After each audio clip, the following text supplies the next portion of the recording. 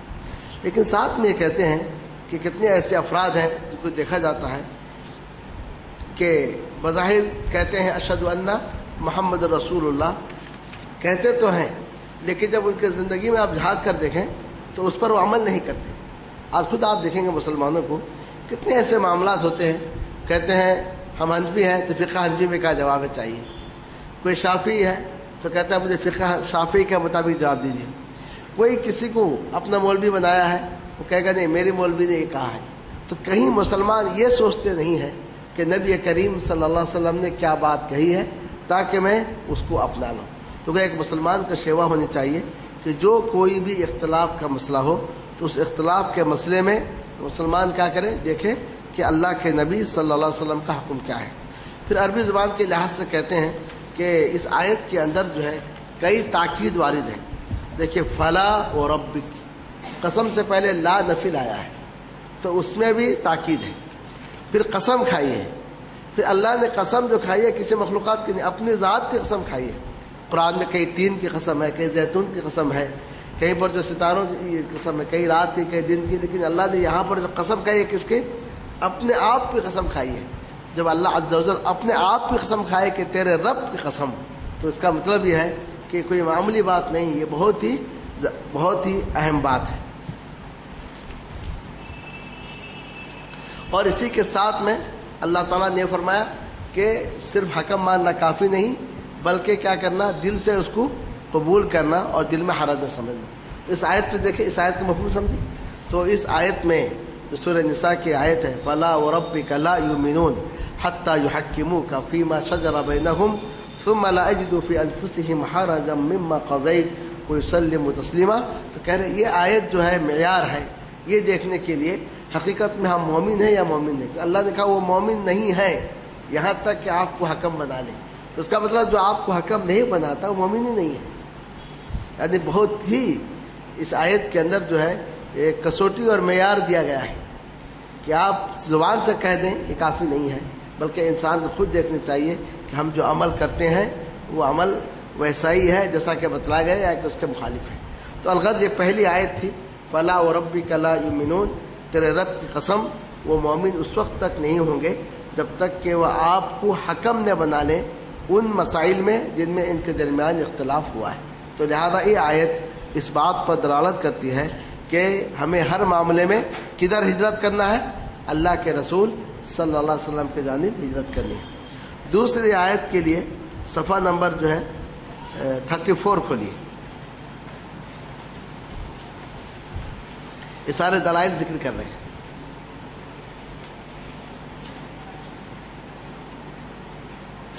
اب پڑھیے کون سی آیت ہے؟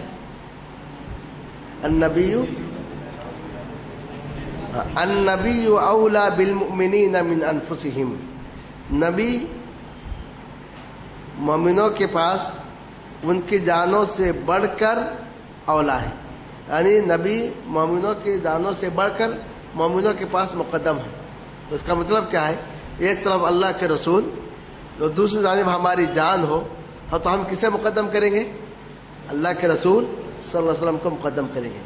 ایک مرتبہ کی روایت ہے کہ عمر ابن خطاب رضی اللہ تعالیٰ نے کہا ہے اللہ کے رسول صلی اللہ علیہ وسلم لأنت احب الیہ، آپ میرے پاس بہت ہی محبوب ہے، پسندیدہ ہے، الا نفسی، سوائے میرے نفس، یعنی میرا نفس آپ سے زیادہ میرے پاس پسندیدہ ہے۔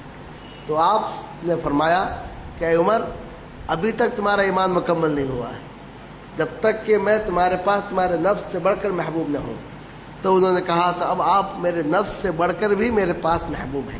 تو اس سے معلوم ہوا النبی اولا بالمؤمنین من انفسہم، کہ نبی مومنوں کے پاس ان کی جانوں سے بڑھ کر ہیں۔ مطلب کیا ہے، ایک طرف ہماری جان ہو اور دوسری جانب اللہ کے نبی کا حکم ہو، تو ہم اپنی جان کو چھوڑ کر کس کو مانیں؟ اللہ کے نبی صلی اللہ علیہ وسلم کے حکم کو مانیں۔ تو اس میں یہ لکھتے ہیں اس کا معنی کیا ہے کہ اس میں اس بات کی دلیل ہے کہ جس کے پاس اس کے جان سے بڑھ کر رسول اولا نہ ہو تو وہ مومن نہیں ہے۔ اس سے کیا معلوم ہوا کہ جس کے جان سے بڑھ کر رسول مقدم نہ ہو تو وہ شخص کیا ہے؟ مومن نہیں ہے۔ تو یہاں پر کہہ رہے ہیں کہ کسی چیز کو جب آپ اولا مانتے ہیں کہ یہ میرے پاس اس سے بڑھ کر افضل ہے، تو اس کے دو معنی ہیں۔ پہلا معنی یہ ہے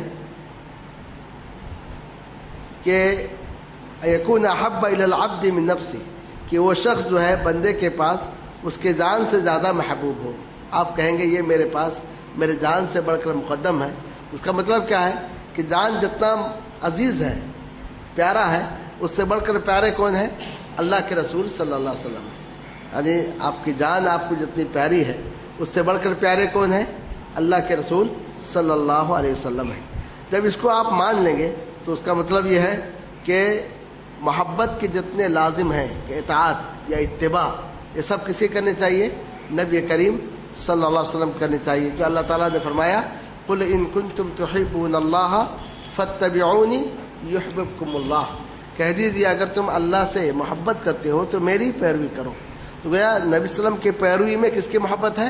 اللہ عز و جل کی محبت ہے۔ اس سے معلوم ہوا کہ جس کی انسان اتباع کرتا ہے وہ اس سے محبت کرتا ہے۔ جب ہم نے کہا کہ نبی صلی اللہ علیہ وسلم ہمارے پاس ہمارے جان سے بڑھ کر محبوب ہیں، تو اس کا مطلب کیا ہے؟ ہمیں اللہ کے نبی کی اتباع کرنی ہے، ہمیں اللہ کے نبی کی اقتداء کرنی ہے، ہمیں اللہ کے نبی کے پیچھے پیچھے چلنا ہے۔ اور دوسرا مفہوم یہ ہے کہ جب آپ بولیں کہ اللہ کے نبی ہمارے جان سے بڑھ کر ہمارے پاس مقدم ہے، تو مطلب ہمارے جان پر جو فیصلہ ہوگا کس کا فیصلہ ہوگا؟ اللہ کے نبی کا فیصلہ ہوگا، تو کسی اور کا فیصلہ نہیں ہوگا۔ تو یہ دو معنی اس کے اندر آتے ہیں۔ تو کہہ رہے ہیں کہ ان دونوں معنی پہ غور کرو کہ اس آیت میں جو بتلایا گیا ہے کہ نبی مومنوں کے پاس ان کی جانوں سے بڑھ کر محبوب ہے، جانوں سے بڑھ کر مقدم ہے، تو اس کا مطلب یہ ہے نبی کی محبت ہر محبت پر مقدم ہونی چاہیے۔ جب نبی کی محبت ہر محبت پر مقدم ہے تو اس کا مطلب نبی کی اطاعت کرنی ہے اور نبی کی اتباع کرنی ہے۔ اور پھر اپنے آپ پر بھی کہ حکم لگانا ہو تو حکم کس کا لیں گے؟ اللہ کے نبی صلی اللہ علیہ وسلم کے فیصلے کو لیں گے۔ پھر اس کے بعد مؤلف اپنے انداز سے لکھتے ہیں کہ یہ اولویت کیسے اس شخص کو حاصل ہو سکتی ہے جو اس راستے سے ہٹ جائے جو نبی کریم صلی اللہ علیہ وسلم نے متعین کیا ہے، جو اللہ کے نبی کے فیصلوں کو چھوڑ کر دوسرے کے فیصلے کو مان لے، یا کہ جس کے پاس اللہ کے رسول کے فیصلے سے بڑھ کر دوسرے کا فیصلہ اطمینان کا باعث ہو۔ تو ایسا شخص کیسے اللہ کے نبی کو اپنے جان سے مقدم قرار دے سکتا ہے؟ اس کے بعد یہ کہہ رہے ہیں کہ آج کے دور میں یہ باتیں بہت زیادہ عام ہو گئی ہیں کہ لوگوں نے اللہ کے دعویٰ تو کرتے ہیں کہ اللہ کے نبی ہمارے پاس محبوب ہیں، لیکن عمل کے میدان میں اللہ کے نبی کو جو ہے محبوب نہیں مانتے ہیں۔ اور یہی اسی ضمن نے یہ بھی بتلایا کہ بہت سارے لوگ یہ ہیں کہ بظاہر کہتے ہیں اشہد ان محمد رسول اللہ، کہتے ہیں ہمیں اللہ کے نبی سے محبت ہے اور کہتے ہیں ہم اللہ کے نبی کی ہی اطاعت کرتے ہیں، لیکن جو ہے تعویل سے اور مروڑ کے ذریعے سے جو ہے اللہ کے نبی کے فیصلے کو بدلتے ہیں۔ مثلا کہتے ہیں حدیث تو ہے یہ، لیکن اس حدیث کا یہ معنی ہونی چاہیے۔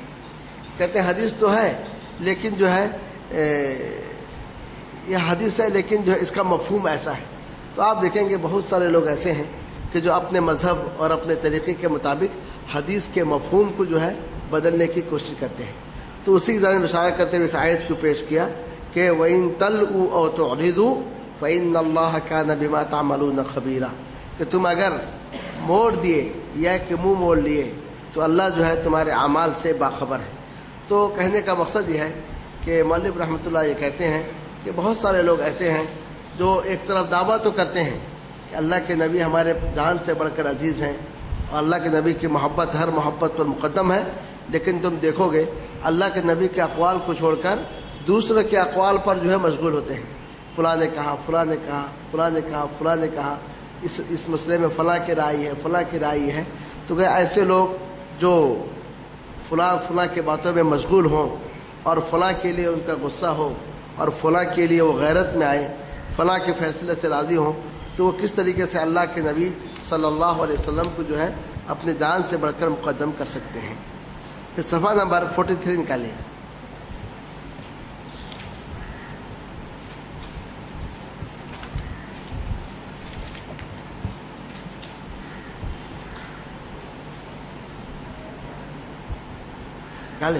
وَمَا كَانَ لِمُؤْمِنٍ وَلَا مُؤْمِنَةٍ إِذَا قَضَى اللَّهُ وَرَسُولُهُ أَمْرًا أَن يَكُونَ لَهُمُ الْخِيَرَةُ مِنْ أَمْرِهِمْ، کسی مومن مرد اور نہ کسی مومن عورت کے لیے جائز ہے کہ جب اللہ اور اس کے رسول کسی معاملے میں فیصلہ کر دیں تو ان کے لیے ان کے معاملے میں سے اختیار ہو. یہ سورہ احزاب آیت نمبر 36 ہے. تو کہ اس کے اندر اللہ عز و جل نے صاف کہہ دیا کہ جب اللہ اور اس کے رسول کسی معاملے میں فیصلہ کر دیتے ہیں تب مومن سے کوئی اختیار نہیں ہے، نہ مومن مرد کو نہ مومن عورت کو. جب اللہ اور اس کے رسول کسی معاملے میں کیا کریں، فیصلہ کر دیتے ہیں، تو کسی مومن مرد اور کسی مومن عورت کو کیا ہے، کوئی اختیار نہیں ہے. یعنی مطلب یہ ہے کہ کسی مسئلے میں اگر آپ کے سامنے حدیث آ جائے کہ یہ نبی صلی اللہ علیہ وسلم کا فرمان ہے، تو وہاں آپ یہ نہیں کہیں گے یہ میری رائے ہے، آپ وہاں یہ نہیں کہیں گے میرے سامنے مجھے یہ اچھا لگتا ہے. نہیں، جب اللہ کے نبی کا فرمان آ جائے تو آپ کا اختیار ختم ہو جاتا ہے. تو یہ بھی اس بات کی دلیل ہے کہ نبی کریم صلی اللہ علیہ وسلم کی جانب ہجرت کرنا یہ ضروری ہے. جب تک انسان اللہ کے نبی صلی اللہ علیہ وسلم کی ہجرت نہ کرے تو اس کا ایمان مکمل نہیں ہو سکتا. مولوی رحمۃ اللہ علیہ نے اس کی تشریح کرتے ہوئے کہا کہ یہ آیت یہ بتلاتی ہے کہ جب اللہ اور اس کے رسول کے لیے مسائل میں سے کسی مسئلے میں کوئی حکم ثابت ہو جائے، چاہے وہ حکم طلب ہو یا خبر ہو. طلب یعنی حکم یہ کرو یا یہ نہ کرو، یا خبر کہ دجال آنے والا ہے یا کہ فلاں ہے یا کہ فلاں یاجوج ماجوج نکالو، کسی بات کی خبر ہو تو کسی شخص کو جائز نہیں کہ وہ اپنے نفس کو چن لے کسی دوسرے حکم کے لیے اور اس کی جانب جائے. اور یہ چیز نہ کسی مومن کے لیے زیبا دیتی ہے. اس سے معلوم ہوا کوئی شخص اگر اللہ کے رسول کا فیصلہ آنے کے بعد کہے میری رائے یہ ہے، میرا فیصلہ یہ ہے، میں سوچتا ہوں کہ یہ ایسا نہیں ایسا ہونا چاہیے، تو اس کا مطلب یہ ہے کہ اس کے اندر ایمان نہیں ہے. کیونکہ اللہ نے فرمایا کسی مومن اور مرد مومن عورت کے لیے جائز نہیں ہے. تو اگر کوئی ایسا کر رہا ہے تو اس کا مطلب کیا ہے، اس کے پاس ایمان نہیں ہے. امام شافعی رحمۃ اللہ علیہ کے ایک قول بیان کیے ہیں. امام شافعی نے اس آیت کی تشریح میں کہا من استبانت له سنت رسول اللہ صلی اللہ علیہ وسلم لم یکن له ان یدعها لقول احد. جس کے لیے اللہ کے رسول صلی اللہ علیہ وسلم کی سنت ظاہر ہو جائے، یعنی معلوم ہو جائے کہ اللہ کے رسول کی سنت یہ ہے، تو لم یکن له اس کے لیے زیب نہیں دیتا کہ اس سنت کو چھوڑ دے کسی کے قول کے لیے. سمجھ گئے؟ جب نبی صلی اللہ علیہ وسلم کی سنت ظاہر ہو جائے کہ یہ اللہ کے نبی کی سنت ہے، تو کسی کو قول کی وجہ سے اس سنت کو چھوڑنا یہ کہنا درست نہیں ہے. سمجھ لے بات؟ تو ہم کتنی آیتیں پڑھیں؟ 3 آیتیں ہم پڑھیں. تو 3 آیتوں میں سے پہلی آیت کیا تھی؟ فلا وربک لا یؤمنون. تیرے رب کی قسم وہ اس وقت ایمان نہیں لائیں گے جب تک کہ اپنے اختلافی مسئلے میں نبی کو حکم نہ مان لیں اور اس فیصلے سے راضی نہ ہو جائیں. دوسری آیت تھی سورہ احزاب کی کہ نبی مومنوں کے پاس ان کی جان سے بڑھ کر ہے. تیسری آیت یہ بھی سورہ احزاب کی ہے کہ کسی مومن مرد کسی مومن عورت کے لیے زیب نہیں دیتا کہ جب اللہ اور اس کے رسول کوئی فیصلہ کریں تو ان کے لیے کوئی اختیار ہو. ان تینوں آیتوں میں آپ غور کریں. پہلی آیت میں فلا وربک لا یؤمنون حتی یحکموک میں یہ کہا گیا کہ اپنے اختلافی مسئلے میں نبی کو حکم بناؤ. نبی کو کیا بناؤ؟ حکم، یعنی نبی کے فیصلے کو لو. تو اس کا مطلب نبی کی جانب آپ نے ہجرت کی. دوسرے میں کہا کہ نبی جان سے بڑھ کر ہے، یعنی نبی کی محبت جان کی محبت سے بڑھ کر ہے. تو جو انسان جس کی محبت کرتا ہے اس کی اتباع کرتا ہے. اس آیت سے بھی معلوم ہوا کہ نبی کی اتباع واجب ہے. پھر تیسری جو یہ آیت ہے کہ کسی مومن جب اللہ رسول کا فیصلہ آ جائے مومن مرد مومن عورت کے لیے کوئی اختیار نہیں ہے، تو اس کا مطلب کیا ہے؟ نبی کی اتباع یہ بھی کیا واجب اور فرض ہے. تو غور یہ کریں، پہلی آیت میں نبی کو حکم بناؤ کہا گیا. دوسرے میں کیا کہا گیا؟ نبی کی محبت مقدم ہے. تیسرے میں کہا گیا کہ تمہارا نبی کا فیصلہ آ جائے تو تم کو کوئی اختیار نہیں ہے. تو اختیار نہیں یا نبی کی محبت مقدم ہے یا کہ اسی طریقے سے نبی کی حکم مان لو، یہ وہ باتیں ہیں جو بتلاتی ہیں کہ نبی کریم صلی اللہ علیہ وسلم کے اتباع یہ واجب ہے اور ضروری ہے. سمجھ گئے؟ تو اگر آپ سے کوئی پوچھے پہلی آیت کے بارے میں فَلَا وَرَبِّكَ لَا يُؤْمِنُونَ حَتَّى يُحَكِّمُوكَ فِيمَا شَجَرَ بَيْنَهُمْ، اس سے آپ کیا استدلال کریں گے؟ نبی کی اتباع واجب ہے، کیسے کریں گے بتائیے؟ اپنے اختلافی معاملے میں نبی کو کیا ماننا ہے؟ حکم ماننا ہے. جب حکم مان لیے نبی کی اتباع ضروری ہے. النبی اولا بالمؤمنین من انفسہم، نبی مومنوں کے پاس ان کی جانوں سے بڑھ کر ہے. اس سے کیسے استدلال کیے؟ جان سے بڑھ کر ہے یعنی محبت، ان کی محبت جان کی محبت سے بڑھ کر ہے، اور انسان جس سے محبت کرتا ہے اس کی کیا کرتا ہے؟ پیروی اور اتباع کرتا ہے. تیسری آیت، کسی مومن مرد کسی مومن عورت کے لیے اختیار نہیں ہے کہ جب اللہ اس کا رسول فیصلہ کرے تو اس کے لیے کوئی اختیار نہیں ہے. تو یہاں کیسے معلوم ہوا نبی کی اتباع ضروری ہے؟ کیسے معلوم ہوا؟ کوئی اختیار نہیں، اختیار چھین لیا گیا کہ اب تم کو کوئی اختیار نہیں ہے. جب نبی کا اللہ رسول کا فیصلہ آ جائے تو تمہارا کوئی اختیار نہیں. اختیار کو جب چھین لیا گیا ہے تو اس سے معلوم ہوا کہ اللہ کے نبی کا فیصلہ یہی ہے، اور آپ کی اتباع جو ہے واجب اور ضروری ہے. اس کے بعد چوتھی آیت دیکھیے، صفحہ نمبر جو ہے 44. قل اطیعوا اللہ واطیعوا الرسول فإن تولوا فإنما علیہ ما حمل وعلیکم ما حملتم وإن تطیعوہ تہتدوا وما علی الرسول الا البلاغ المبین. یہ سورہ نور آیت نمبر 54 ہے. آپ کہہ دیجئے کہ تم اللہ کی اطاعت کرو اور رسول کی اطاعت کرو. تو اطاعت کس کی کرنی ہے؟ اللہ کی بھی کرنی ہے، اور اطاعت کس کی کرنی ہے؟ رسول کی بھی اطاعت کرنی ہے. فَإِن تَوَلَّوْا، اگر یہ منہ موڑ لیتے ہیں یعنی اطاعت نہیں کرتے ہیں، فَإِنَّمَا عَلَيْهِ مَا حُمِّلَ وَعَلَيْكُمْ مَا حُمِّلْتُمْ، رسول پر وہی ہے جس کا رسول کو مکلف کیا گیا. رسول کا کام پہنچانا تھا، پہنچا دیا. اور تم پر وہی ہے جس کے تم مکلف کیے گئے. تمہارا کام رسول کی اتباع ہے. تم جب نہیں کر رہے ہو تو اس کی سزا تمہیں ملے گی. وَإِن تُطِيعُوهُ تَهْتَدُوا، اگر تم رسول کی اطاعت کرو گے تو ہدایت پاؤ گے. وَمَا عَلَى الرَّسُولِ إِلَّا الْبَلَاغُ الْمُبِينُ، نہیں ہے رسول پر مگر کھلے انداز سے پہنچانا. اس سے آپ بتلائیے کہ رسول کے اطاعت کا کہاں کہاں حکم دیا گیا ہے. پہلی چیز کیا ہے؟ اطیعوا الرسول، اطیعوا الرسول. پھر دوسری چیز کیا ہے؟ وَإِن تُطِيعُوهُ تَهْتَدُوا، تو اس کا مطلب اگر تم اس کے اطاعت کرو گے تو ہدایت پاؤ گے، اگر اطاعت نہیں کرو گے تو ہدایت نہیں پاؤ گے. اس آیت میں صاف کہہ دیا گیا کہ ہدایت کس میں ہے؟ اللہ کے رسول کی اطاعت میں ہے. تو اس کا مطلب اللہ کے رسول کو چھوڑ کے اطاعت چھوڑ کر کسی اور کے ذریعے اگر آپ جائیں گے تو وہاں آپ کو جو ہے ہدایت نہیں ملے گی. اور اس کے بعد کہا گیا رسول کا کام تو پہنچانا ہے، اور آپ پہنچا دیے. تو یہاں پر جو یہ آیت ہے دو لحاظ سے، ایک واطیعوا الرسول اور دوسرا یہ وَإِن تُطِيعُوهُ تَهْتَدُوا، اگر تم رسول کی اطاعت کرو گے تو ہدایت ہو. اس آیت کو یاد کر لیں، وَإِن تُطِيعُوهُ تَهْتَدُوا، اگر تم رسول کی اطاعت کرو گے تو ہدایت پاؤ گے. تو جو آدمی رسول کی اطاعت نہیں کرتا ہے تو اس کا مطلب یہ ہے کہ وہ ہدایت پر ہے ہی نہیں ہے. اسی لیے آپ دیکھیں گے سارے کے سارے ائمہ نے یہی بات کہی ہے کہ انہوں نے اپنے اجتہاد کیا. بہت سارے کو احادیث نہیں ملی، یہ احادیث ملی بھی تو ان کو یہ معلوم نہیں ہو سکا کہ صحیح ہے یا ضعیف ہے. تو انہوں نے اپنے طور سے استنباط کیا، اجتہاد کیا، مگر صاف یہ بھی کہہ دیے کہ بات کس کی ہے؟ اللہ کے رسول صلی اللہ علیہ وسلم. بہت سارے ائمہ نے کہا کہ جب کوئی حدیث میرے بات کے خلاف آ جائے تو میری بات کو کیا کرو؟ دیوار پہ مارو. اور بعض نے کہا کہ ہر ایک کے بات کو لی جائے گی، اس کو رد کیا جائے گا سوائے اس قبر والے کے، یعنی نبی کریم صلی اللہ علیہ وسلم کی بات کی. اور بعض نے کہا تم نہ مالک کی تقلید کرو، نہ شافعی کی تقلید کرو، اور نہ احمد کی، نہ ثوری کی تقلید کرو، لو وہاں سے جہاں سے انہوں نے لیا ہے.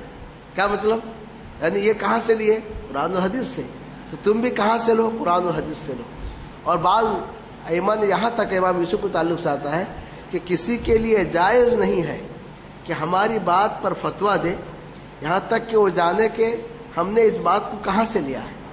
تو تحقیق کرنا ہے کہ جو فتویٰ ہے امام ابو یوسف کا، امام محمد کا، یا فلاں کا یا فلاں کا، تو اس کی دلیل کیا ہے. تو وہ سارے کے سارے ائمہ کس کی جانب دعوت دیتے ہیں کہ اللہ کے رسول کی اطاعت کرو. کیوں؟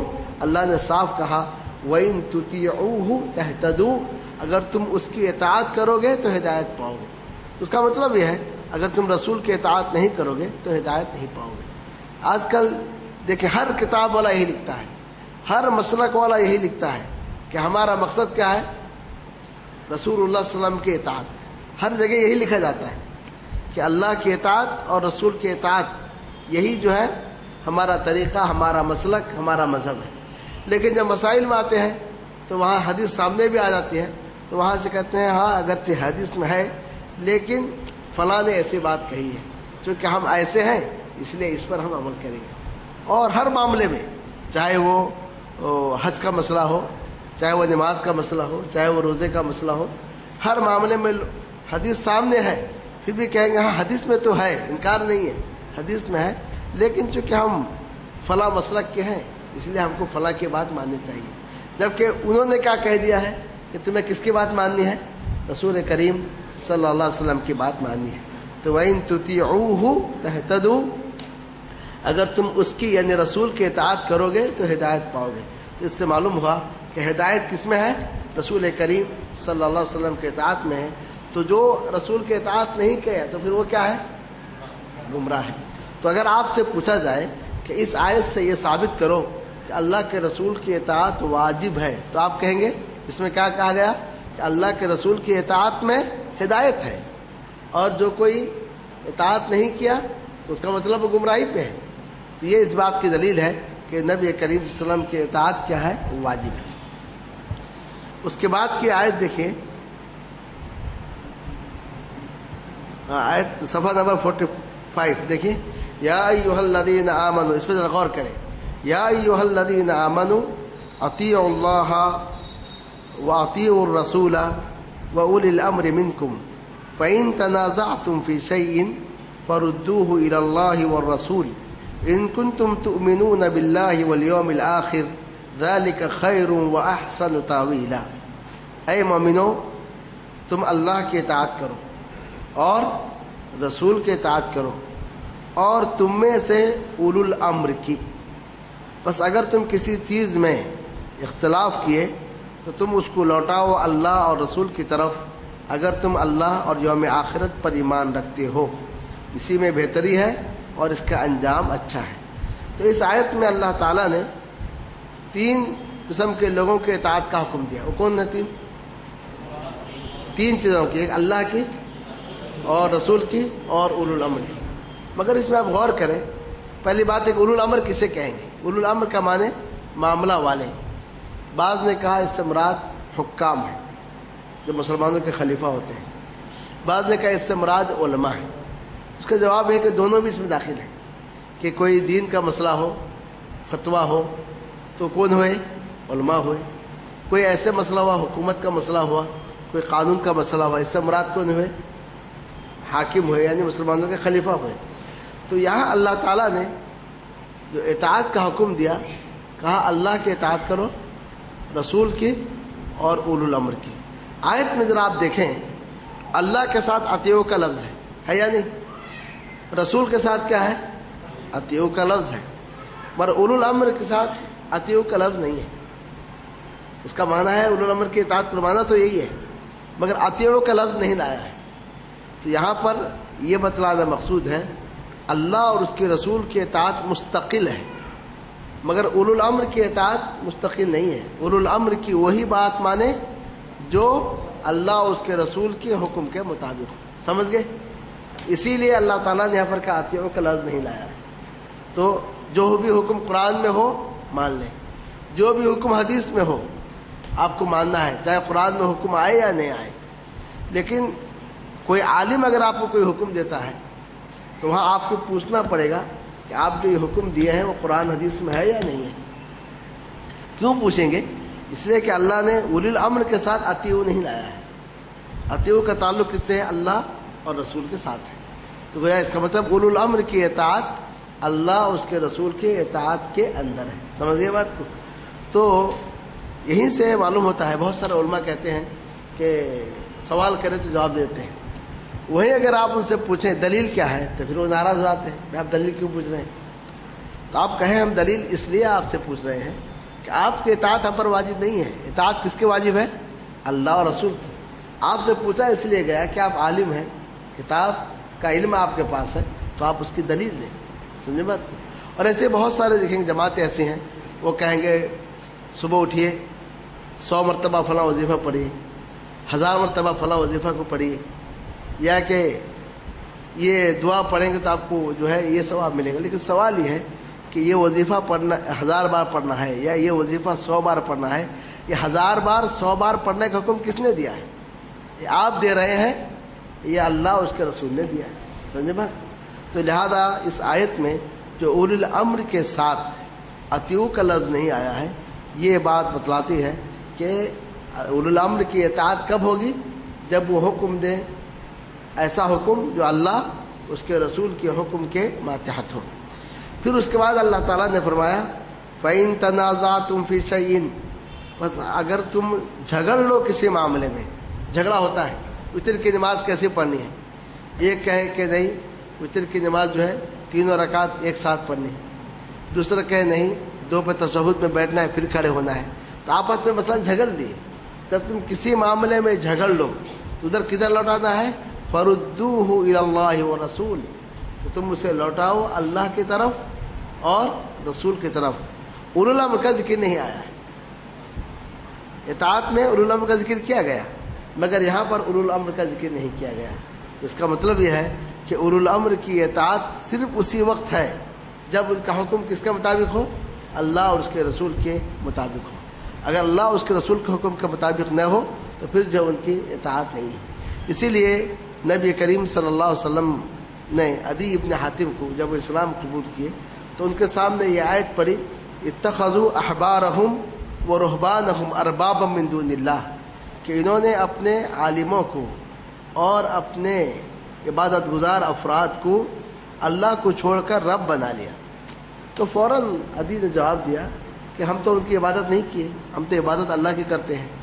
تو نبی کریم صلی اللہ علیہ وسلم نے فرمایا کیا یہ بات نہیں, اللہ نے ایک چیز کو حرام ٹھہرایا اور تمہارے علماء نے اسے حلال کیا, یا اللہ نے ایک چیز کو حلال کیا تمہارے علماء نے حرام کیا, تم نے اللہ کی بات کو چھوڑ دی اور علماء کی بات کو مان لی. کہا ہاں یہ بات تو ہے.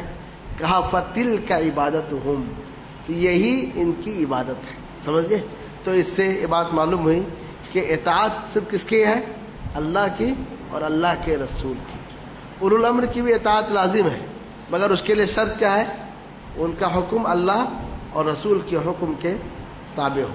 اسی لیے جب کوئی اس مسئلے میں جھگڑا ہو جائے تو جھگڑے میں یہ نہیں دیکھا جائے گا کہ فلاں کا قول ہے یا فلاں کا قول نہیں دیکھا جائے گا.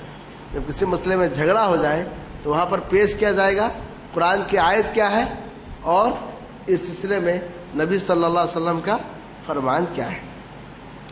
اللہ نے مزید تاکید کی ان کنتم تؤمنون باللہ والیوم الآخر, اگر تم اللہ پر اور یوم آخرت پر ایمان رکھتے ہو.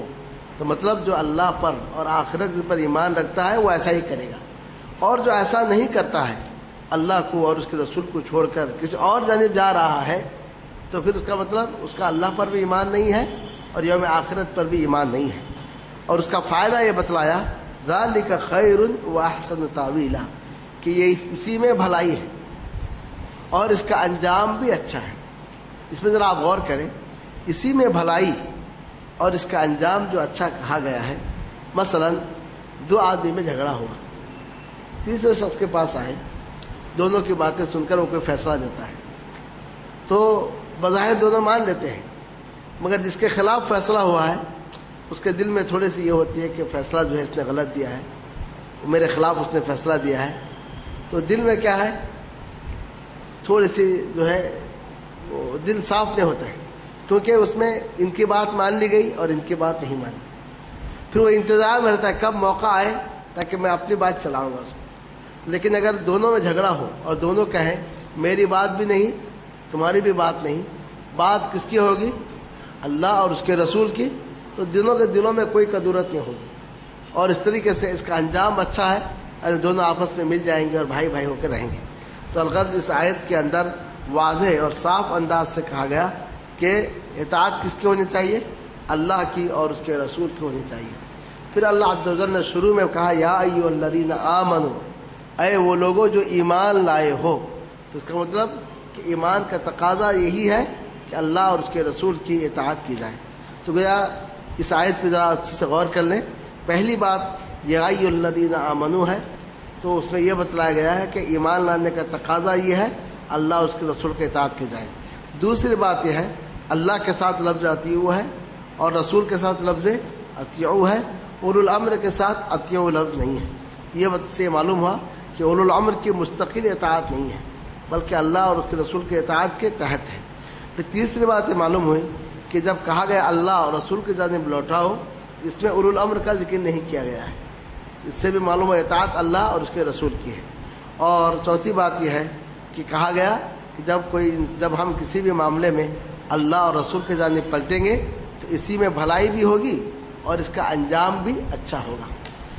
اللہ کے جانب لوٹنے کا معنی کیا ہے؟ قرآن کی جانب لوٹنا۔ اللہ کے رسول کی جانب لوٹنے کا مطلب کیا ہے؟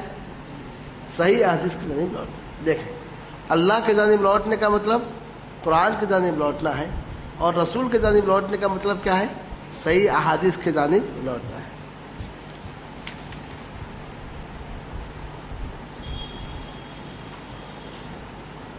یہاں پر مؤلف نے ایک حدیث بیان کی ہے، وہ یہ ہے کہ کبھی کچھ لوگ ایسے ہیں جو یہ خیال کرتے ہیں کہ ہم اللہ کے نبی کے اسی حکم کو لیں گے جو قرآن میں ہے، جو قرآن میں نہیں ہے اس کو ہم نہیں لیں گے۔ جیسے دجال کا بہت سارے لوگ انکار کرتے ہیں، وہ کہتے ہیں دجال میں تو کہ دجال کا ذکر قرآن میں نہیں ہے، اس لیے جو ہے جہاں لفظ دجال آیا اس کی تعویل کرتے ہیں، دجال کا مطلب یہ ہے، دجال کا مطلب وہ ہے، ایسا ہی۔ تو جیسے قرآن مستقل ہے شریعت، ایسے حدیث بھی مستقل شریعت ہے۔ اس کی دلیل یہاں لکھا ہے، آپ صلی اللہ علیہ وسلم نے فرمایا کہ ایک وقت ایسا آئے گا جو پیٹ بھرا ہوا رہے گا، اپنے گاؤں تکیہ پر لیٹے گا، اور جب اس کے سامنے کوئی حدیث آئے گی تو کہے گا نہیں، ہماری اور تمہارے درمیان اللہ کی کتاب ہے، بس جو اللہ کی کتاب میں ہے ہم پیروی کریں گے، جبکہ مجھے کتاب بھی دی گئی ہے اور اس کے ساتھ کچھ جیسے ایک چیز بھی دی گئی ہے۔ تو اس کا مطلب آپ نے فرمایا کہ صرف قرآن کی اطاعت کافی نہیں ہے، قرآن کے ساتھ حدیث کی بھی اطاعت ضروری ہے، چاہے حدیث میں جو حکم ہے وہ قرآن میں ہو یا نہ ہو۔ حدیث میں جو احکام ہے وہ تین طریقے سے ہے، یاد رکھ لیں۔ احادیث کتنے طریقے کے ہیں؟ تین طریقے ہیں۔ کچھ حکم ایسے ہیں جو قرآن میں ہیں، مثلا قرآن میں ہے نماز پڑھو، حدیث میں بھی ہے نماز پڑھو، دونوں حکم سیم ہے، ایک ہی جیسے ہے۔ تو گویا حدیث قرآن کی تاکید کرتی ہے، ٹھیک ہے، حدیث قرآن کی کیا کر رہی ہے؟ تاکید کرتی ہے، اس معنی میں زور پیدا ہوا۔ دوسری قسم کی حدیث کیا ہے؟ قرآن میں ہے نماز پڑھو، مگر حدیث میں نماز کا طریقہ بتلایا گیا ہے۔ وَأَنزَلْنَا إِلَيْكَ الذِّكْرَ لِتُبَيِّنَ لِلنَّاسِ مَا نُزِّلَ إِلَيْهِمْ، ہم نے آپ پر قرآن کو جو نازل کیا اس لیے تاکہ آپ لوگوں کو بیان کریں اس بات کو جو ان کے جانب نازل کی گئی ہے، سمجھ گئے؟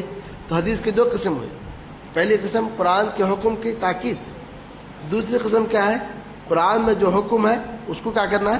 تشریح، اس کا ایکسپلین کرنا اور اس کی تفصیل بیان کرنا۔ تیسری قسم کی حدیث وہ ہے کہ جو مستقل ہے، قرآن میں اس قسم کا حکم نہیں آیا ہے، تو وہ بھی ویسے ہی ہے جیسا کہ دو قسمیں ہیں، جیسا کہ کسی عورت کو اور اس کی خالہ کو، یا کسی عورت کو یا اس کے پھوپھو کو ایک ساتھ نکاح میں رکھ نہیں سکتے، یہ ذکر قرآن میں نہیں ہے، یہ ذکر کس میں ہے؟ حدیث میں ہے۔ اب کوئی کہ قرآن میں تو نہیں ہے، میں جو ہے کسی کو شادی کا اس کو پھوپھو کو بھی کر سکتا ہوں، نہیں کر سکتا۔ اور ایسے ہی جو ہے پرندوں میں سے جو درندوں میں سے جو ہے جو کونچلی والے ہیں یا پرندے میں سے جو ناخن والے ہیں ان کے بارے میں جو حدیث میں ذکر ہے اور قرآن میں ذکر نہیں ہے۔ اور اس طریقے سے گدھے کا گوشت جو حرام ہے اس کا ذکر کس میں ہے؟ حدیث میں ہے، قرآن میں نہیں ہے۔ تو اس کا مطلب یہ ہوا کہ بہت سارے احکام ایسے ہیں جو حدیث میں ہے، قرآن میں نہیں ہے، تو لہذا ان کی بھی وہی حیثیت ہے جو قرآن کی حیثیت ہے۔ تو یاد رکھ لیں حدیث کی تین قسمیں ہیں، کچھ حدیثیں ایسی ہیں جو قرآن کی تاکید کرتے ہیں، کچھ حدیثیں ایسے ہیں جو قرآن کی تفسیر کرتے ہیں، اور کچھ حدیثیں ایسی ہیں کہ جن کا ذکر قرآن میں نہیں ہے، وہ اپنی جگہ مستقل شریعت کی حیثیت رکھتے ہیں۔ آج جو مختلف فرقے بن رہے ہیں اس کی وجہ یہ ہے کہ وہ حدیث سے دور ہو جا رہے ہیں۔ مختلف فرقے جو بن رہے ہیں تو اس کی وجہ یہ ہے کہ وہ حدیث سے کیا ہوتے ہیں، دور ہوتے ہوئے جا رہے ہیں. تو اسی لیے امیر المومنین عمر بن خطاب رضی اللہ تعالیٰ عنہ نے فرمایا کہ لوگ تمہارے پاس قرآن کے شبہات کو لے کر آئیں گے. لوگ تمہارے پاس قرآن کے شبہات کو لے کر آئیں گے. قرآن میں تو نماز کا ذکر ہے، یہ تو نہیں ہے 5 وقت، یہ تو نہیں ہے کہ 4 رکعت یا 3 رکعت، بس جیسا چاہے پڑھ لیے کافی ہے. لوگ تمہارے پاس قرآن کے شبہات کو لے کر آئیں گے تو تم ان پر سنت کے تیر چلاؤ. مطلب کیا ہے؟ تم ان پر سنت کی حدیث پیش کرو. تو اس کا مطلب یہ ہے کہ احادیث کو چھوڑنے سے لوگ شبہات میں پڑتے ہیں. جتنے بھی فرقے بن رہے ہیں آپ غور کر کے دیکھیں، ان فرقوں کے بننے کی وجہ یہ ہے کہ یہ وہ فرقے ہیں جو احادیث سے دور ہو گئے. تو حدیث سے دوری کی وجہ سے کیا ہے، یہ مختلف فرقے بنتے جا رہے ہیں. اسی لیے آپ دیکھیں گے باطل فرقوں کی علامت یہ ہے، حدیث کے نام کے ساتھ ہی چٹ پیدا ہوتی ہے. ان کے سامنے سے حدیث کہہ دیجیے پھر ان کے چہرے کو دیکھیے تو کس انداز سے چہرہ جو ہے بگڑ جاتا ہے. لفظ حدیث سننا ہی نہیں چاہتے. یہ اس لیے کہ حدیث کی موجودگی میں ان کا کاروبار جو ہے چل نہیں سکتا ہے. تو یہاں تک جو ہے ہم رک کر پھر پوچھتے ہیں، کوئی سوال اگر ہو تو سوال کیجیے، پھر اس پر ہم آگے بڑھیں گے.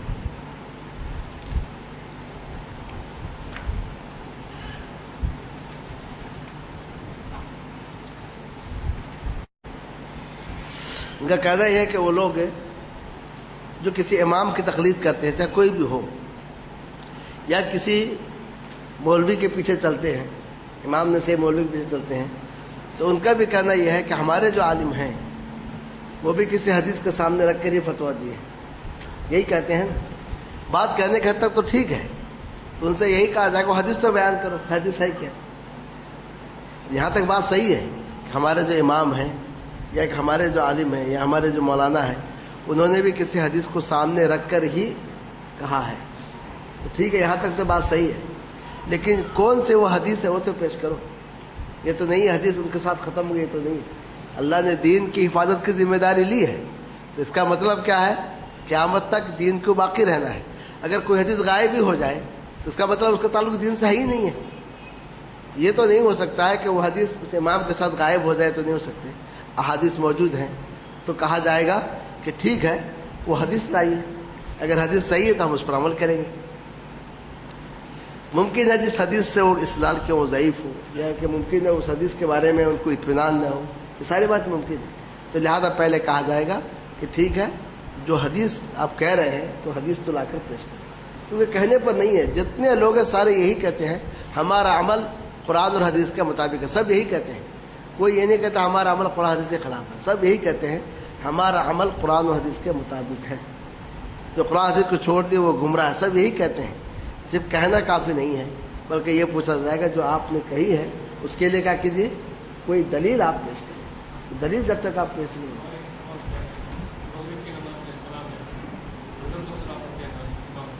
غریب کی نماز میں ہاں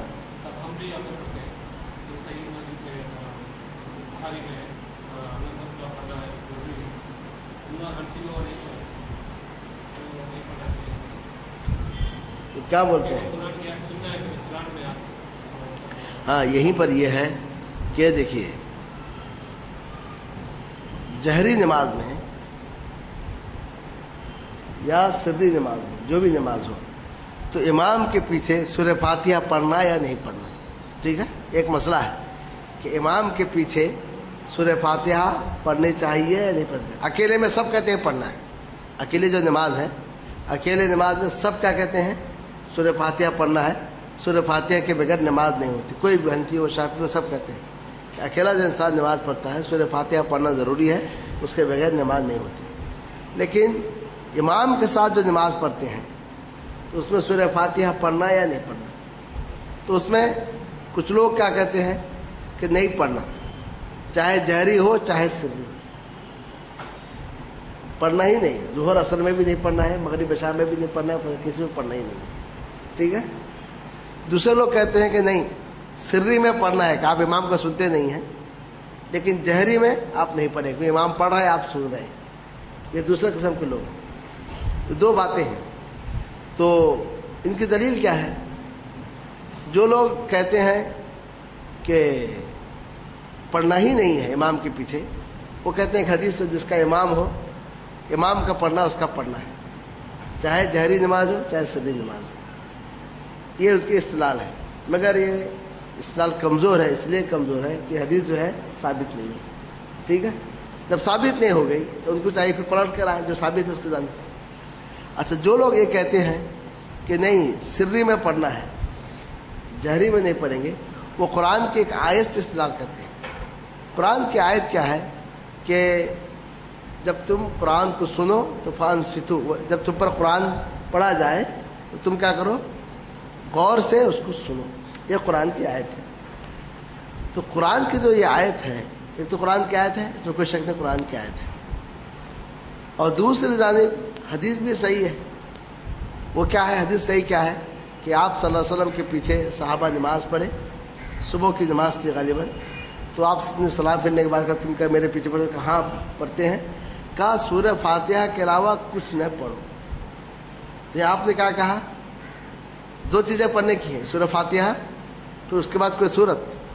آپ نے کہا سورہ فاتحہ پڑھو اور کوئی سورت نہیں پڑھو۔ آیت اور حدیث کے اندر تعارض نہیں ہو سکتا، اگر ہو تو دین میں اختلاف ہو جائے گا، دونوں کا تعلق وحی سے ہے۔ تو دونوں اس آیت کو اور اس حدیث کو سامنے رکھنے سے حکم کیا نکلا کہ جب قرآن کی تلاوت کی جائے تو غور سے سنو۔ یہ کس چیز کے اندر ہے؟ سورہ فاتحہ کے علاوہ کے اندر ہے، لیکن سورہ فاتحہ کے اندر کیا ہے؟ نہیں، امام کے پیچھے پڑھنا چاہیے، کیونکہ اگر آیت کو لیتے ہو تو حدیث کو چھوڑتے ہو، حدیث کو چھوڑنا بھی گمراہی ہے۔ حدیث کو لے کر پھر آیت کو چھوڑو گے، یہ بھی نہیں سکتے۔ دونوں کو جمع کرنے کا طریقہ یہ ہے کہ آپ سورہ فاتحہ کو پڑھیں گے، اس کے بعد جو ہے نہیں پڑھیں گے۔ پھر یہ آیت جو نازل ہوئی ہے سورہ فاتحہ پڑھنے نہیں پڑھنے کے بارے میں نہیں، جب اس زمانے میں قرآن نازل ہوتا تھا یا نبی صلی اللہ علیہ وسلم جب قرآن پڑھتے تھے تو کفار شور مچاتے تھے تاکہ لوگ جو ہے سن نہ سکیں۔ تو اس موقع پر ان کو تنبیہ کی گئی کہ جب قرآن پڑھا جائے تو تم غور سے سنو اور اس میں شور نہ مچاؤ، غور سے سنو اور اس میں شور نہ مچاؤ۔ تو آیت کا تعلق نماز میں سورہ فاتحہ پڑھنے یا نہیں پڑھنے سے نہیں ہے، ٹھیک ہے۔ تو لہذا یہ دو باتیں ہیں اس مسئلے کے اندر، مگر دونوں باتوں کے لیے دونوں باتیں صحیح نہیں ہیں۔ اس لیے صحیح نہیں ہے کہ صاف حدیث میں آیا ہے کہ تم سورہ فاتحہ پڑھو اور اس کے علاوہ کوئی اور چیز نہیں پڑھو۔ تو لہذا ایک مسلمان جب یہ دیکھتا ہے کہ صاف اور واضح حدیث آ چکی ہے، اور یہ بھی حدیث میں لا صلاۃ الا بفاتحۃ الکتاب، سورہ فاتحہ کے بغیر نماز نہیں ہے، تو پھر ایک مومن کو چاہیے کیا کرے، وہ سورہ فاتحہ پڑھے اور اپنی نماز کو صحیح کرے، کیونکہ اس کے نماز کے بارے میں دوسرے سے پوچھا نہیں جائے گا، اس کے نماز کے بارے میں اس سے پوچھا جائے گا۔ جب حدیث جب تک نہیں ملی کوئی بات نہیں، لیکن جب حدیث مل جائے اور آپ کو یقین آ گیا کہ حدیث صحیح ہے، آپ کو بتا دیا گیا، پھر اس کے بعد انسان کے لیے کیا ہے، حجت نہیں ہے۔ اور کچھ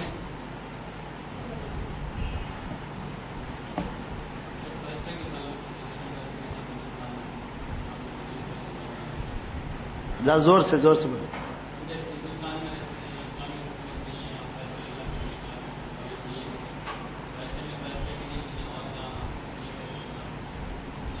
تو اس ملک میں بھی انسان کو چاہیے کہ جہاں تک ہو سکے، کیونکہ قاعدہ شریعت نے مقرر کیا ہے فاتقوا اللہ ما استطعتم، جس قدر ہو سکے تم اللہ سے ڈرو۔ لا یکلف اللہ نفسا الا وسعها، اللہ کسی کو اس کے نفس سے بڑھ کر مکلف نہیں کرتا ہے۔ تو جس قدر ہو سکے کوشش کرنی چاہیے کہ اس کو جو ہے اپنے درمیان، بہت سارے ایسے علاقے ہیں کہ مسلمانوں کے اپنے پنچ ہوتے ہیں، جماعت خود بیٹھتی ہے، وہ خود بیٹھ کے فیصلہ کرتے ہیں، حتیٰ کہ بہت ساری جگہ شرعی عدالتیں بھی لوگ مقرر کرتے ہیں۔ تو جس قدر ہو سکے ہمیں یہ چاہیے کہ اپنے اندر اپنے عالم کے پاس جائیں اور ان سے کہیں ہمارے درمیان میں جھگڑا ہے تو اس کا آپ جو ہے تصفیہ کیجیے، یا کہ علماء کے جماعت بیٹھے اور دیکھیں اللہ رسول کا حکم کا تصفیہ کریں۔ لیکن کچھ ایسے مسائل آتے ہیں کہ جیسے کہ حدود جاری کرنا ہے، حدود جہاں جاری نہیں کر سکتے، اس کے لیے حکومت چاہیے، تو وہاں ہماری استطاعت سے باہر ہے، سمجھے۔ یہاں پر بھی جیسا عام طور سے لوگ دیہات کے لوگوں کو دیکھیں گے، تھوڑا سا جھگڑا ہوا فوراً کیا کہ پولیس چلے گئے اور اس کے بعد جو ہے عدالت کو چلے جاتے ہیں، پھر برسوں لڑائی چلتی ہے اس کے اندر اور فیصلہ بھی ہوتا ہی نہیں ہے، تب تک لوگ مر بھی جاتے ہیں اور اس طریقے سے جو ہے پیسہ ہی پیسہ دیتے رہتے ہیں، یہ جو ہے نہیں ہونی چاہیے۔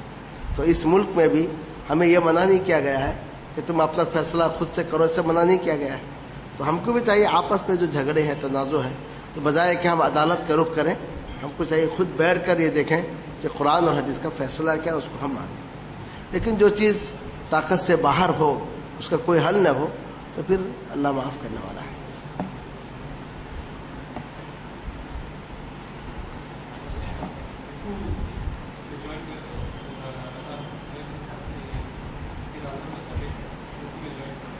جی، ان کا سوال یہ ہے کہ جب انسان امام کے ساتھ رکوع میں داخل ہو جائے تو اس کی رکعت ہوئی یا نہیں ہوئی؟ دو باتیں ہیں کہ امام رکوع میں ہے، آپ کو بھی آ کے کہاں داخل ہونا ہے؟ رکوع میں داخل ہونا ہے۔ آپ اگر سورہ فاتحہ پڑھے پھر رکوع میں گئے تو امام کی مخالفت ہوئی، پھر تب تک امام رکوع سے بھی اٹھ جائے گا، آپ رکوع بھی چھوڑ گئے۔ تو اس لیے آپ کو چاہیے کہ امام رکوع میں ہے تو آپ بھی رکوع میں ہو۔ اور حدیث شریف میں یہی ہے کہ جب تم آؤ اور امام جو نماز میں داخل ہو گیا ہو تو جس حالت میں امام ہو اسی حالت میں تم کیا ہو؟ شامل ہو جاؤ، ٹھیک ہے؟ اور اسی حدیث میں ہے اگر تم سجدہ کو پاؤ فلا تعدہ شیئا، تو سجدے کو تم کو شمار نہ کرو۔ اگر تم سجدہ پاؤ تو سجدہ کو تم کچھ شمار نہ کرو۔ اس کا مطلب ایک حدیث میں یہ اچھا۔ دوسری حدیث، یہاں صرف مسئلہ ایک حدیث ہے جس کو حدیث سے ابو بکرہ کہا جاتا ہے۔ حدیث سے ابو بکرہ کی روشنی میں مسئلہ یہ ہے کہ وہ صحابی آئے اور دیکھا جماعت کھڑی ہو گئی ہے، بلکہ رکوع میں جا چکے ہیں، پیچھے سب سے ہی رکوع میں چلے گئے، رکوع کی حالت میں آ کر صف میں ملے، اور نبی صلی اللہ علیہ وسلم نے نماز کے بعد پوچھا اور کہا کس نے کیا کہا؟ میں نے کیا ہے۔ تو آپ نے فرمایا کہ اللہ تمہارے حرص میں اضافہ کرے اور ولا تعود، تم دوبارہ ایسا نہیں کرنا ہے۔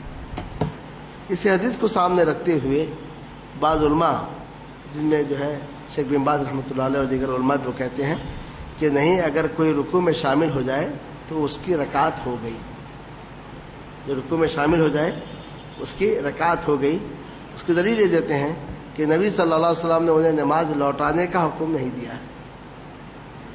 اگر رکوع و رکعت نہیں ہوتی تو آپ اسے نماز لوٹانے کا حکم دیتے۔ اور جو علماء، خاص طور سے یہاں کے علماء جو فیصلہ یہ دیتے ہیں کہ نہیں وہ رکعت لوٹانی چاہیے، تو ان کا کہنا یہ ہے کہ حدیث سے ابو بکرہ میں کئی روایتیں آئی ہیں، لا تعود ہے، لا تعید ہے، اس قسم کے الفاظ ہیں، اور اس میں صراحت نہیں ہے کہ تمہاری جو ہے رکعت ہو گئی، ممکن نہ لوٹایا ہو۔ تو کہتے ہیں چونکہ دو رکن چھوٹ گئے، یہ قیام اور دوسرا کیا ہے؟ سورہ فاتحہ، یہ دو ارکان چھوٹ گئے ہیں اور رکن کے بغیر نماز نہیں ہوتی، تو لہذا وہ کیا کرے؟ اس رکعت کو لوٹائے، سمجھے؟ تو یہ دو باتیں اس لیے ہیں کہ حدیث اس میں صاف نہیں ہے۔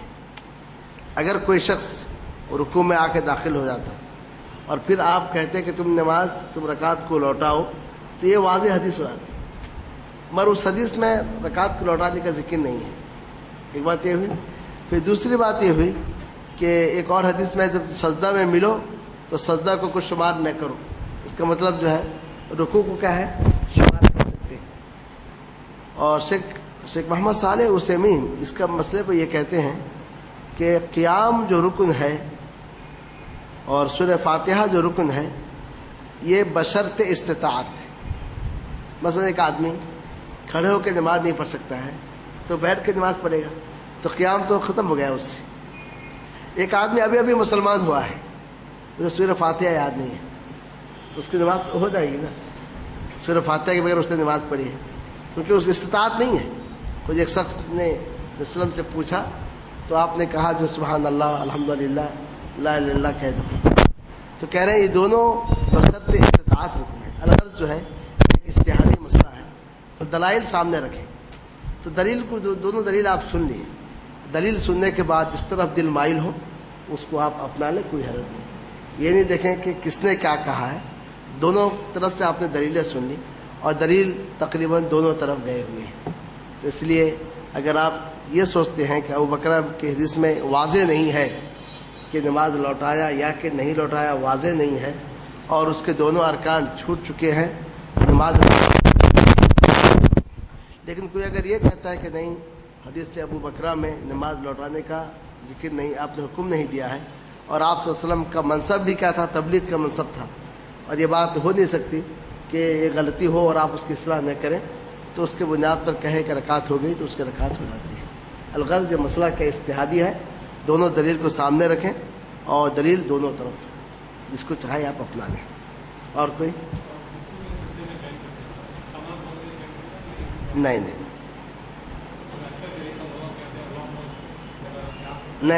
یہ کہہ رہے ہیں جیسے کوئی رکوع میں ملا یا کوئی سجدے میں ملا، ہاتھ باندھ کر ثنا پڑھ کر پھر جائے گا یا نہیں جائے گا؟ ثنا کا حکم کیا ہے؟ یہ سنت ہے، یہ کیا ہے؟ نہ نماز کے ارکان میں ہے نہ نماز کے واجبات میں ہے، ایسے چھوٹ بھی جائے تو نماز سنن میں داخل ہے، تو اس لیے جو ہے، اور پھر یہ بھی حدیث کے مخالف ہے کہ امام سجدہ میں اور آپ ہاتھ باندھ کے ثنا پڑھ رہے ہیں۔ نماز میں جانے کے لیے اللہ اکبر کہنا ہے، تحریم ہوا تکبیر، اللہ اکبر کہہ کر جس حالت میں امام ہے اسی حالت میں آپ داخل ہو گئے۔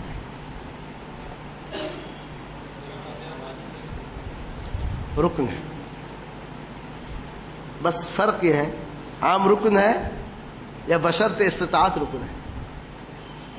عام رکن جیسے رکوع ہر صورت میں رکن ہے، استطاعت ہو یا نہ ہو، رکوع رکن ہے، سجدہ ہر حالت میں رکن ہے، تکبیر تحریمہ ہر حالت میں رکن ہے۔ ایک ہے رکن ہے بشرط قدرت، جیسے قیام قدرت ہو تو رکن ہے، قدرت نہیں تو رکن نہیں ہے۔ ایسے ہی سورہ فاتحہ بھی قدرت ہو تو رکن ہے، اور اس کی طاقت نہیں ہے، کسی کو یاد نہیں ہے تو پھر رکن نہیں ہے۔ وہ نہ جو اسلام قبول کرے گا تب تک وہ نماز ہی نہیں پڑھے گا جب تک سورہ فاتحہ اس کو یاد نہ ہو جائے۔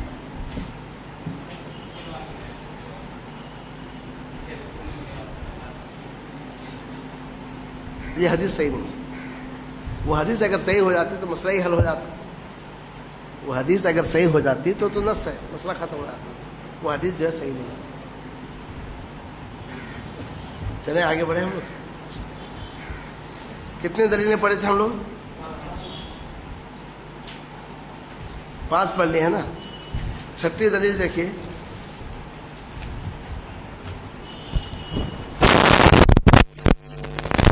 قل ان ضللت فانما اضل على نفسي وان اهتديت فبما الي ربي سميع قریب۔ آپ کہہ دیجئے اگر میں گمراہ ہوا تو یہ صفحہ نمبر جو ہے 50 پر 3 ہے،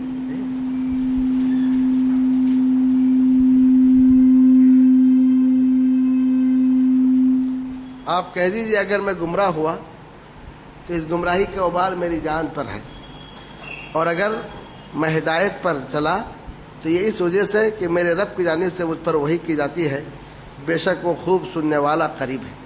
تو اس آیت میں اللہ تعالیٰ نے فرمایا وَإِنِ اهْتَدَيْتُ فَبِمَا يُوحَىٰ إِلَيَّ مِن رَبِّي، اس میں معلوم ہے کہ اگر میں ہدایت پر ہوں کہ اس لیے کہ میرے رب کی جانب سے وحی کی جاتی ہے۔ تو یہ اس سے یہ استدلال کیا جاتا ہے کہ نبی صلی اللہ علیہ وسلم کے راستے پہ چلنا چاہیے، کیونکہ جو ہدایت آپ سے ملتی ہے یہ در حقیقت کیا ہے؟ وحی ہے جو آپ پر وحی کی جاتی ہے۔ جب وحی ہے تو پھر اس پر عمل کرنا چاہیے، ٹھیک ہے۔ وحی کی 2 قسمیں ہیں، ایک وحی کیا ہے؟ جلی، اور دوسری وحی کیا ہے؟ خفی۔ وحی جلی یہ قرآن مجید ہے، وحی جلی کیا ہے؟ قرآن مجید ہے، واضح وحی ہے، قرآن مجید ہے، اور جس کا پڑھنا کیا ہے؟ ثواب ہے، جس کے ہر حرف پر کیا ہے؟ 10 نیکی ہے۔ وحی خفی کیا ہے؟ حدیث شریف ہے، وہ حدیث بھی وحی ہے جیسا کہ کیا ہے؟ قرآن مجید بھی یہ وحی ہے۔ دوسری جگہ اللہ تعالیٰ نے فرمایا وَمَا يَنْطِقُ عَنِ الْهَوَىٰ، کہ نبی جو ہے اپنی خواہش سے بات نہیں کرتا ہے، ان ہوا الا وحی یوحیٰ، وہ تو ایک وحی ہے جو اس کی جانب وحی کی جاتی ہے۔ تو اس سے معلوم ہوا کہ جس طریقے سے قرآن وحی ہے اسی طریقے سے کیا ہے؟ وحی ہے۔ اس آیت سے استدلال اس سے ہے کہ اللہ تعالیٰ نے فرمایا کہ تم کہو مجھے جو ہدایت ملی ہے یہ اس لیے کہ میرے جانب وحی کی جاتی ہے، تو ہم پر وحی کی اتباع لازم ہے۔ تو آپ صلی اللہ علیہ وسلم کا جو طریقہ ہے یہ اس کا تعلق کس سے ہے؟ وحی سے ہے، تو لہذا اس کی اتباع ہم پر لازم ہے۔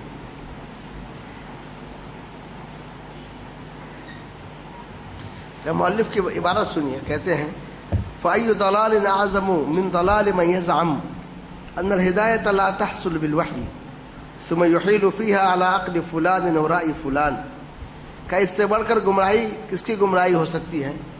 جو یہ دعویٰ تو کرے کہ ہدایت تو وہی سے حاصل ہوتی ہے، پھر کہے کہ نہیں فلاں کے عقل کو، یا کہ فلاں کے رائے کو، یا زید کے قول کو، یا کہ عمر کے قول کو دیکھا جائے گا۔ ایک طرف آپ یہ کہیں کہ ہدایت وہی سے حاصل ہوتی ہے، پھر دوسری جانب آپ کیا کریں؟ فلاں کے قول کیا ہے، فلاں کا قول کیا ہے، فلاں کی رائے کیا دیکھیں، کہ اس سے بڑھ کر گمراہی کیا ہے؟ اس سے معلوم ہوا کہ ہدایت کا تعلق کس سے ہے؟ وحی سے ہے۔ قرآن بھی وحی ہے اس لیے اس کو ماننا ہے، حدیث بھی وحی ہے اس لیے اسے اپنانا ہے۔ رہا قول فلان، رائے فلان، یہ تو وحی نہیں ہے۔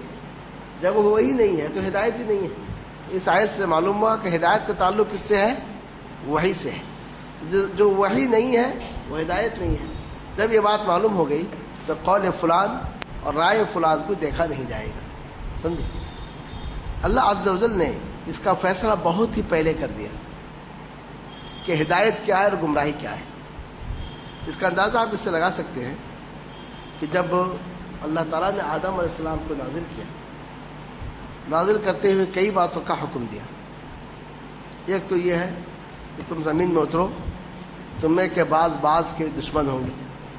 پہلے ہی بتا دیا کہ زمین میں تمہیں کے بعض کے دشمن ہوں گے، یعنی خود انسان آپس میں، یا انسان اور شیاطین آپس میں دشمن ہوں گے۔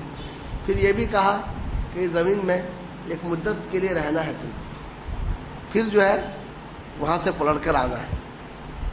اور ساتھ میں یہ بھی کہا فَإِمَّا يَأْتِيَنَّكُم مِّنِّي هُدًى، اگر آئے تمہارے پاس میری جانب سے ہدایت، جس نے اس کی پیروی کرے اس پر نہ کوئی خوف ہے نہ وہ غمزدہ ہے۔ تو اس میں کہا میری جانب سے ہدایت، اس کا مطلب کیا ہے؟ ہدایت وہی ہے تو کس کی جانب سے ہے؟ اللہ عز و جل کی جانب سے ہے۔ ہدایت وہی ہے جس کا تعلق وحی سے ہو، جس کا تعلق وحی سے نہیں ہے تو وہ کیا ہے؟ ہدایت نہیں ہے۔ اگر اس کو معیار مان لے، کوئی سمجھ لے اس بات کو کہ ہدایت وہی ہے جو وحی ہے، جو وحی نہیں وہ ہدایت نہیں، تو انسان گمراہی سے بچ جائے گا۔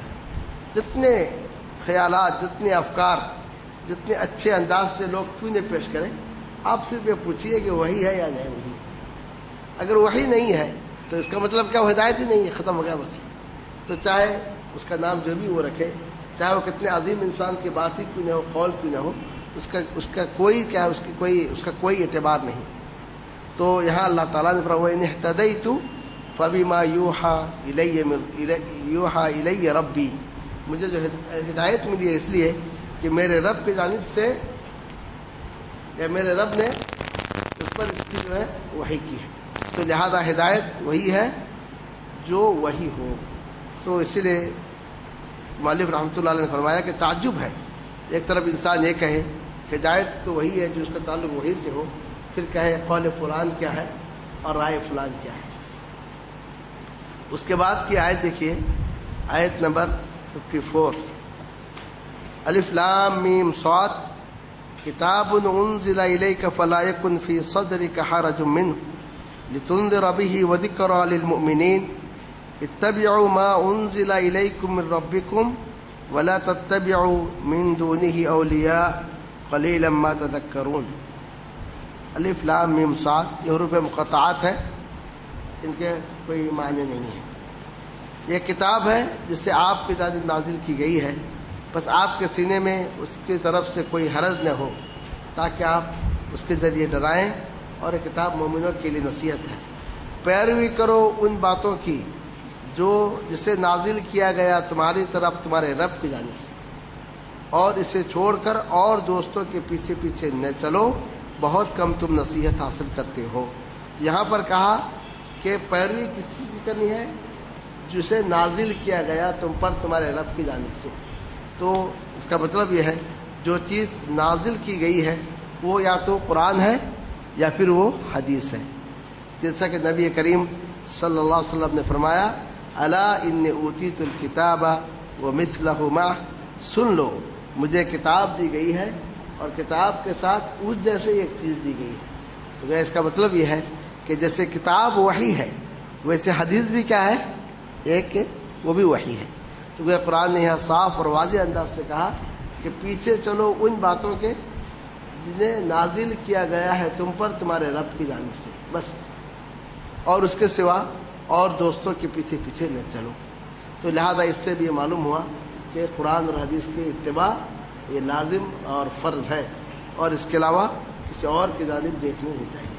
اور اس میں آخری آیت پڑھی، وہ یہ آخری آیت جو ہے صفحہ نمبر 55 پہ دیکھیے، وَيَوْمَ يَعُضُّ الظَّالِمُ عَلَى يَدَيْهِ، یاد کرو اس دن کو جب کہ ظالم اپنے ہاتھوں کو کاٹے گا، یعنی انگلی میں جو ہاتھ کاٹے، یہ افسوس کی علامت ہے کہ اپنے انگلیوں کو جو ہے کاٹے گا اور کہے گا یا لیتنی اتخذت مع الرسول سبیلا، اے کاش کہ میں رسول کے ساتھ راستہ بناتا، یعنی رسول کا راستہ اختیار کرتا.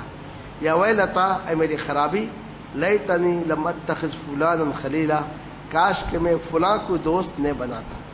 لقد اضلنی عن الذکر بعد اذ جاءنی، اس نے نصیحت کے آنے کے بعد مجھے گمراہ کر دیا، اور شیطان انسان کا ساتھ چھوڑنے والا ہے. اس میں یہ بتلایا گیا ہے کہ جو لوگ رسول کا راستہ چھوڑ دیتے ہیں کل قیامت کے روز وہ کیا کریں گے، افسوس کریں گے اور کہیں گے اے کاش کہ ہم رسول کے راستے کو اپناتے اور رسول کے ساتھ رہتے. یہ اس بات کی دلیل ہے کہ نبی کریم صلی اللہ علیہ وسلم کے اتباع یہ فرض ہے.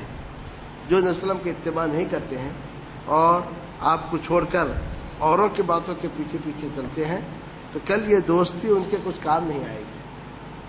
جیسا کہ دوسری آیت میں ہے الاخلاء یومئذ بعضهم لبعض عدو الا المتقین، کہ متقیوں کے علاوہ جو دوست ہوں گے کل قیامت کے روز ایک دوسرے کے دشمن ہوں گے.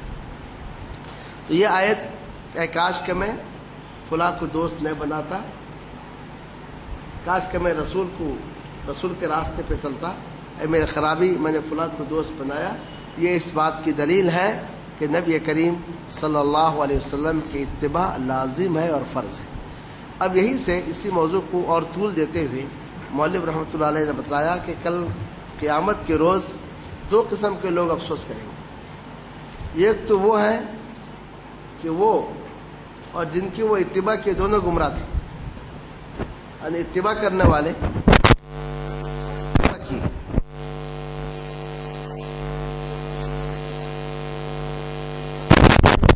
اللہ تعالیٰ نے فرمایا یوم تقلب وجوہہم فی النار، یاد کرو اس دن کو جبکہ ان کے چہروں کو جہنم میں پلٹایا جائے گا. وہ کہیں گے یا لیتنا اطعنا اللہ واطعنا الرسول، اے کاش کہ ہم اللہ کے اطاعت کرتے اور رسول کے اطاعت کرتے. وقالوا، اور وہ کہیں گے ربنا انا اطعنا سادتنا وکبراءنا فاضلونا السبیلا، اے ہمارے رب ہم نے اپنے سردار اور اپنے بڑوں کی اطاعت کی پس انہوں نے ہمیں گمراہ کر دیا. اے رب تو انہیں دوگنا عذاب دے اور بڑی لعنت ان پر برسا.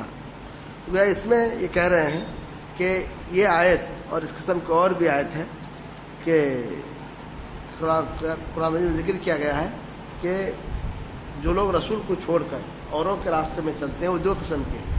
ایک تو چلنے والے اور جن کے پیچھے چلے دونوں برابر ہیں، دونوں کے دونوں گمراہ ہیں، تو کل دونوں کو عذاب میں ڈالا جائے گا. ٹھیک ہے، اور یہ کہیں گے کہ ہم نے ان کی بات مانی، انہیں دوگنا عذاب دے. تو اللہ عز و جل کہیں گے لکل ضعف، کہ تمہارے لیے بھی ہے ان کے لیے بھی، دونوں کے لیے عذاب ہے. دوسرا قسم کے لوگ وہ ہیں کہ جن کے پیچھے وہ چلے انہوں نے انہیں اس بات کا حکم نہیں دیا تھا. ایسے بھی لوگ ہیں کہ کہتے ہیں فلاں ہمارے امام ہیں، ان کی بات کو مان کر حدیث کو چھوڑتے ہیں، جبکہ اس امام نے حکم نہیں دیا ہے کہ تم کیا کرو، میری بات مان کر حدیث کو چھوڑو، اس کا تو حکم نہیں دیا ہے. تو اس قسم کا حال یہ ہوگا. تو کل جن کے پیچھے دنیا میں چلتے ہیں تو وہ ان سے برات کا اعلان کریں گے، کہیں گے استبرأ الذین تبعوا من الذین اتبعوا، یاد کرو اس وقت کو جن کے پیچھے چلا گیا وہ برات کا اعلان کریں گے ان سے جو ان کے پیچھے پیچھے چلتے تھے. کہیں گے ہم نے تو ان کا حکم نہیں دیا تھا. تو گویا دو قسم کے لوگ ہیں. رسول کے راستہ کو چھوڑ کر دوسروں کے راستے پہ چلنے والے دو قسم کے لوگ ہیں. ایک تو وہ ہیں کہ جن کے سردار یا جن کے امام نے انہیں حکم دیا کہ اسی راستے پہ چلو, تو دونوں کا انجام بھیانک ہے. دوسرے قسم کے وہ لوگ ہیں جو کہیں گے کیا کہ نہیں, کہ جن کے پیچھے چلتے ہیں انہوں نے ان سے کہا کہ جب حدیث صحیح وہی میرا مذہب ہے, حدیث آ جائے تو ہماری بات کو دیوار پر دے مارو, لیکن اس کے باوجود کیا ہے ان کے پیچھے پیچھے چلتے ہیں. یا کہ ان کے پیچھے چلتے ہیں, ان کی جانب باتیں منسوب کرتے ہیں, انہوں نے بات نہیں کہی ہے. جیسا کہ نصارہ ہے تو عیسیٰ علیہ السلام کی عبادت کرتے ہیں اور انہوں نے اس کا حکم نہیں دیا ہے, تو کل ان کا حال یہ ہے کہ وہ برات کا اعلان کریں گے کہ میرا ان سے کوئی تعلق نہیں ہے, میں نے اس کا انہیں کوئی حکم نہیں دیا ہے.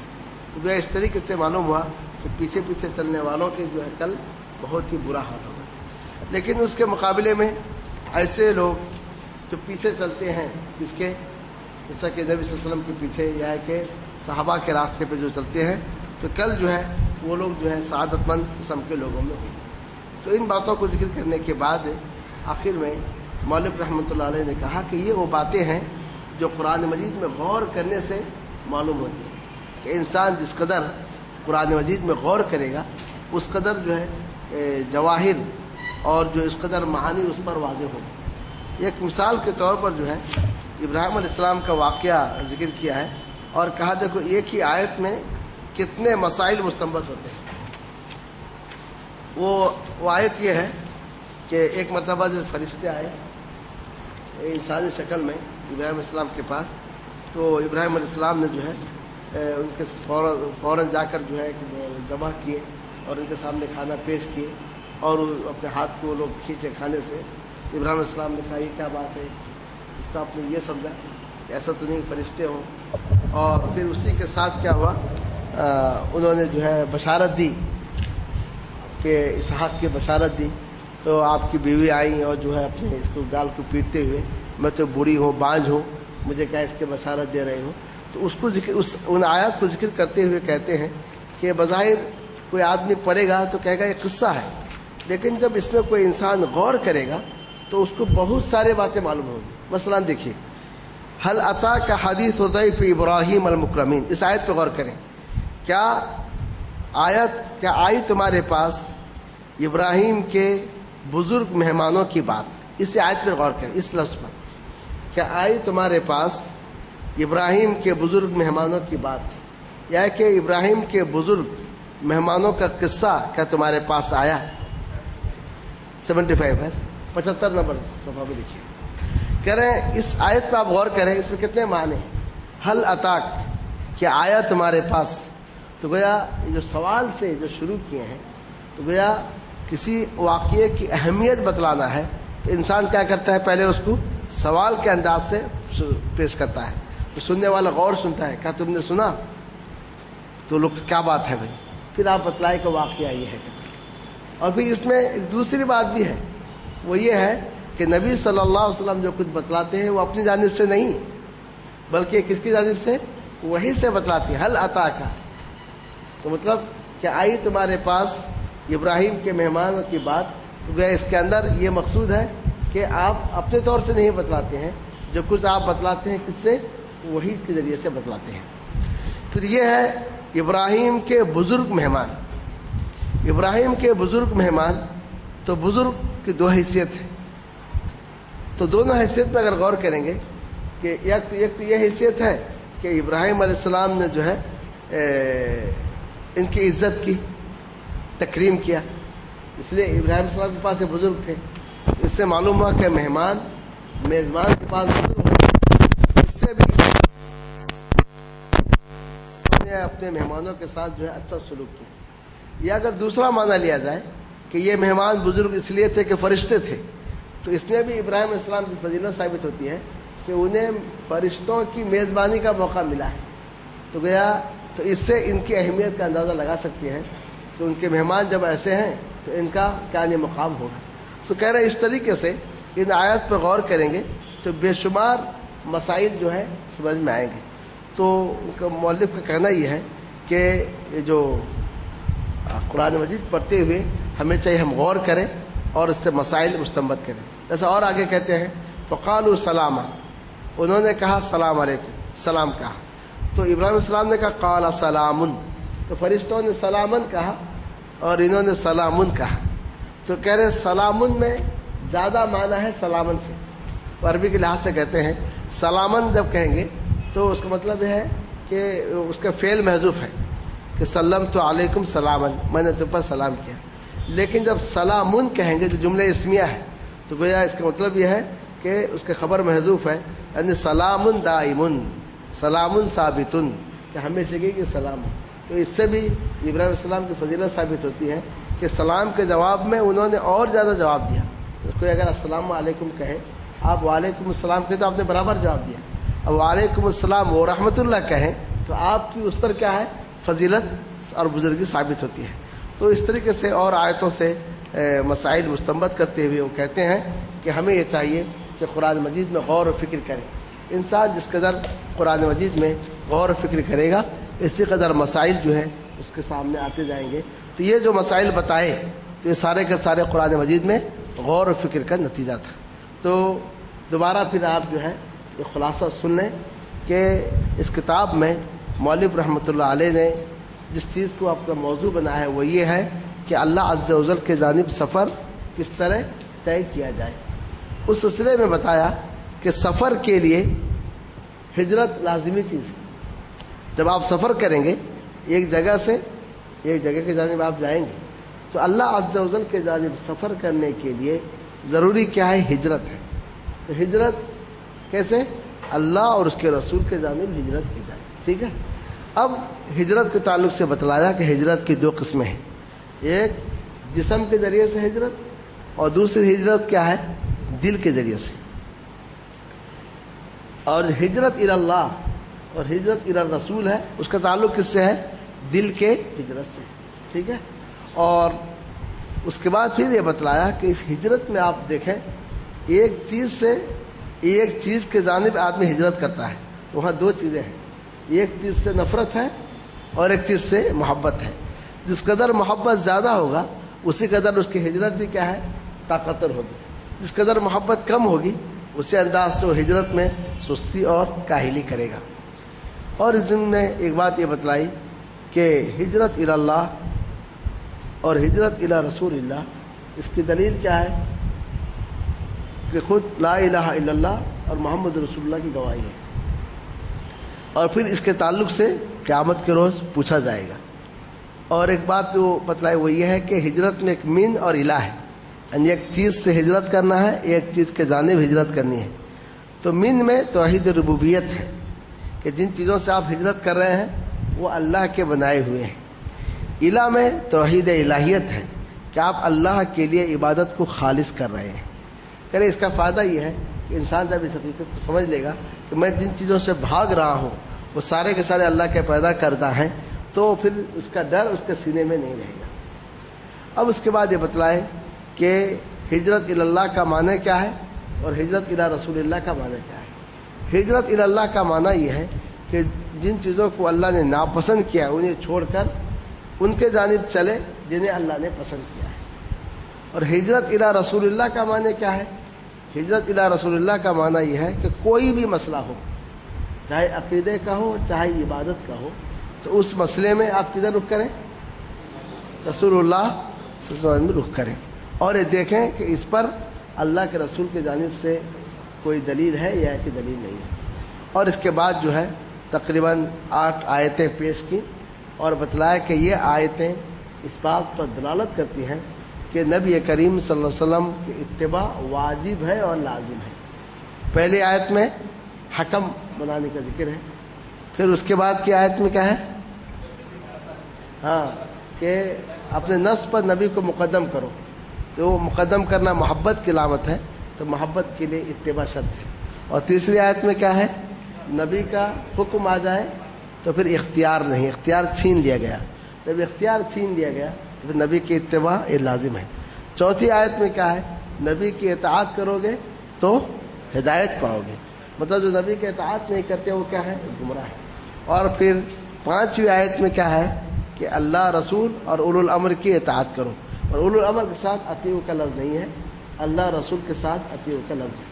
اور جب جھگڑا ہو تو کدھر لوٹاؤ؟ اللہ اور رسول کی جانب، یا اولو الامر کا ذکر نہیں کیا گیا ہے۔ اور اس کے بعد جو آیت ہے اس میں یہ کہا گیا کہ اگر مجھے ہدایت ملی ہے تو اس لیے کہ اللہ کی جانب سے مجھ پر وحی کی جاتی ہے۔ اس کا مطلب ہدایت وہی ہے جو وحی سے ثابت ہو، اور جو وحی نہیں ہے وہ ہدایت نہیں ہے۔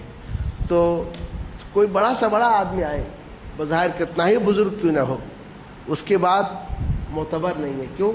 اس کی جانب وحی نہیں آ رہی ہے۔ تو وحی کس کی جانب؟ رسولوں کی جانب آتی ہے۔